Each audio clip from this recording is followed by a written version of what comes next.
Thank you, Mr. Speaker. I yield myself such time as I may consume. Gentleman is recognized. Look, when I became chairman of this committee, I vowed never to do this kind of a package. I thought that each bill deserved to be debated and to be moved as a standalone. Basically, we in the House did that.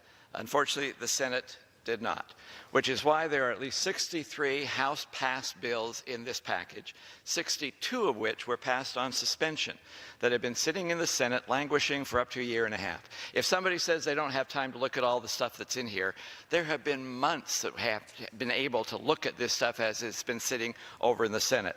Much of it is of parochial significance, which means it solves local challenges. The very basis of all the bills that are in here is to put people above government. If indeed we're going to have public lands, there should be access to those lands. That's one of the reasons why, for the first time in years, we've had some sportsmen's activities that are put into this particular bill. So that sportsmen can assume if they're on public land, it's going to be open for hunting and fishing and shooting and all manners of kind of outdoor recreation unless it is specifically closed. And a land manager cannot be arbitrary with that. If they're going to close it, there has to be a public process to go through that mandates consultation with local officials. It is extremely important that that bow hunters get some protection. Even duck hunters get some certainty in here. For the first time, we're going to have special days for duck hunting for youth and veterans, as well as those who are on active duty.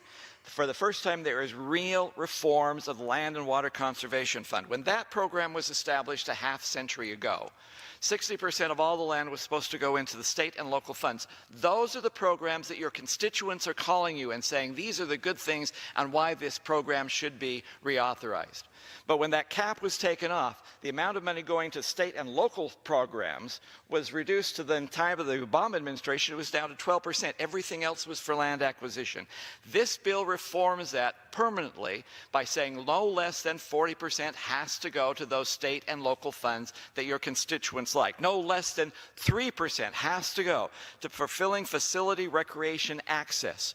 That means that we are, for the first time now, really empowering people and communities, state and local governments, as well as sportsmen.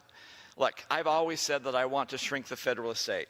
This bill finally does shrink the federal estate in my state as well as nationwide. We create 4 new monuments in this bill, but the right way, not expecting a president to make a declaration, but actually for the Congress to pass a bill, to debate the bill, and then to pass the bill at the same time. This administration actually did use the Antiquities Act on one of these monuments, nice and cute, but we're going to do it the right way in this particular bill. We're going to do wilderness the right way. No longer should an agency simply create wilderness by dicta or by fiat. Congress will make those decisions of what is wilderness is not going to be wilderness. Let me talk for just a second about wilderness because it has some controversy in here. Over half the wilderness that is established in this section of bills is in my home state of Utah. But as Mr. Curtis will tell you, the county commissioners, the local officials endorse this action. They are happy with it because they gain access to other areas that can promote recreation and economic development, which they have been trying to get for several decades.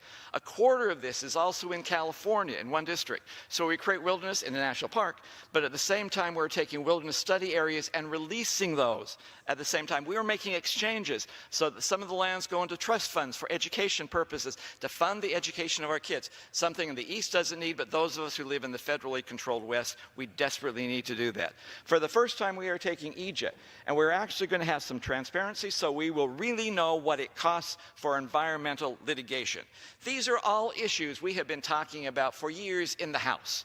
These are issues that we repeatedly passed in the House. But for now, we have a chance of actually making it happen.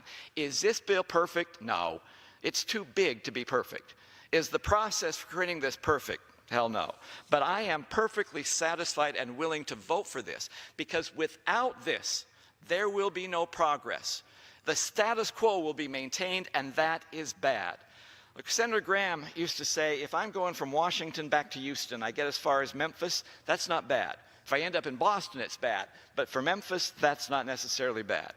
We have been complaining for years about elements that are in this package of bills, and now we have a chance to actually be positive, to get to Memphis and beyond, to actually get something done. And if someone says it's not good enough, I'm holding out for something better. We are holding out for something that never has been and never will be. And it puts to the lie the complaints that we have exaggerated in the past. Congress is finally ready to act. We should not refuse the solutions that are in front of us right now. This is a step forward, and this obviously is better than the alternatives.